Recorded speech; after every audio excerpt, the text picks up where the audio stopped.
നമ്മൾ ഓരോ പ്രാവശ്യം ക്രിസ്ത്യാനോ റൊണാൾഡോ ഓരോ ഫ്രീ കിക്കോ പെനാൾട്ടിയോ ഇതിലൊക്കെ ഏതെങ്കിലുമൊക്കെ എടുക്കുന്നതിന് മുന്നേ ഒരു ദീർഘശ്വാസം ഇങ്ങനെ വലിക്കുന്ന കണ്ടിട്ടില്ലേ? അതായത് ഇവിടെ ക്രിസ്ത്യാനോ ചെയ്യുന്നത്, Take a deep breath through your nose. Now let it out through your anus.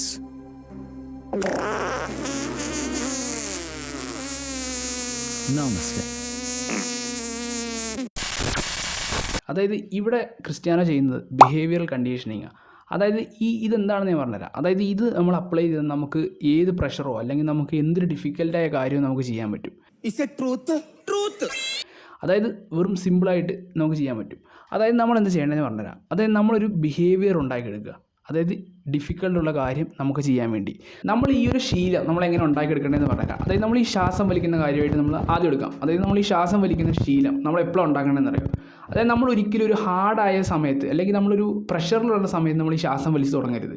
നമ്മൾ ചെയ്യേണ്ടത് ഈസി ആയൊരു സമയത്ത്, ഈസി ആയിട്ട് നമ്മൾ ഇരിക്കുമ്പോൾ അല്ലെങ്കിൽ നമ്മൾ ഈസി ആയിട്ട് എന്തെങ്കിലും കാര്യം ചെയ്യുകയാണെങ്കിൽ അല്ലെങ്കിൽ നല്ല സന്തോഷം നമുക്ക് നൽകുന്ന ഒരു കാര്യം ചെയ്യുന്നതിന് മുന്നേ, അതായത് നമുക്ക് ഭക്ഷണം കഴിക്കുന്നതിന് മുന്നേ ആണെങ്കിൽ നല്ല ഭക്ഷണം കഴിക്കുന്നതിന് മുന്നേ ദീർഘശ്വാസം എടുക്കുക. അല്ലെങ്കിൽ നമ്മളൊരു ഗെയിം കളിക്കുന്നതിന് മുന്നേ നമ്മൾ ഇതെടുക്കുക.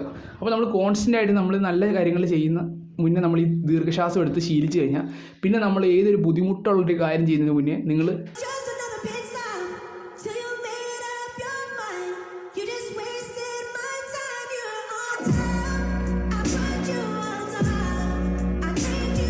ആ ദീർഘശ്വാസം വലിക്കുമ്പോൾ നിങ്ങൾക്ക് ആ ഒരു സെയിം ഫീൽ നിങ്ങൾക്ക് കിട്ടും, ആ ഒരു സ്റ്റേറ്റ് ഓഫ് മൈൻഡ് നിങ്ങൾക്ക് കിട്ടും.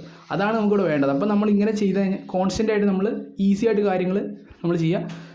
എന്നിട്ട് അതിന് മുന്നേ നമ്മൾ ദീർഘശ്വാസം വലിക്കുക. അതേപോലെ നമ്മൾ പിന്നെ നമ്മളത് റിപ്പീറ്റ് ചെയ്ത് നമ്മൾ ചെയ്തുകൊണ്ടിരിക്കുമ്പോൾ നമുക്ക് ബുദ്ധിമുട്ടുള്ള കാര്യം ചെയ്യുമ്പോഴും നമ്മൾ ആ ദീർഘശ്വാസം വലിക്കുമ്പോൾ നമുക്ക് ആ സെയിം മൈൻഡ് കിട്ടും. നമുക്കിത് ഈ ദീർഘശ്വാസം മാത്രമാണെന്നില്ല, നമുക്ക് സ്പിന്നർ കറക്കാം, അല്ലെങ്കിൽ റൂബിക്സ് ക്യൂബ് സോൾവ് ചെയ്യുക, അല്ലെങ്കിൽ ചുമ്മാ അടിച്ച് വാരുക, ഇങ്ങനത്തെ എന്ത് വേണം കാര്യം ചെയ്യുക. അപ്പോൾ നമുക്ക് ഈ സെയിം നമ്മളെന്തെങ്കിലും നല്ല സന്തോഷത്തോടെ നമ്മൾ ചെയ്യുന്ന കാര്യത്തിന് നമ്മൾ ആദ്യം ഈ സെയിം കാര്യം ചെയ്യണം. അതായത് ശ്വാസം വലിക്കുക, അല്ലെങ്കിൽ അടിച്ചു വാരുക, അല്ലെങ്കിൽ ബുക്ക് വായിക്കുക, അങ്ങനെ എന്തെങ്കിലും ഈ ശീലങ്ങൾ നമ്മൾ കോൺസ്റ്റൻ്റ് ആയിട്ട് ചെയ്യുമ്പോൾ നമ്മുടെ ബ്രെയിൻ അത് പഠിക്കും. ഇത്രയുള്ളൂ.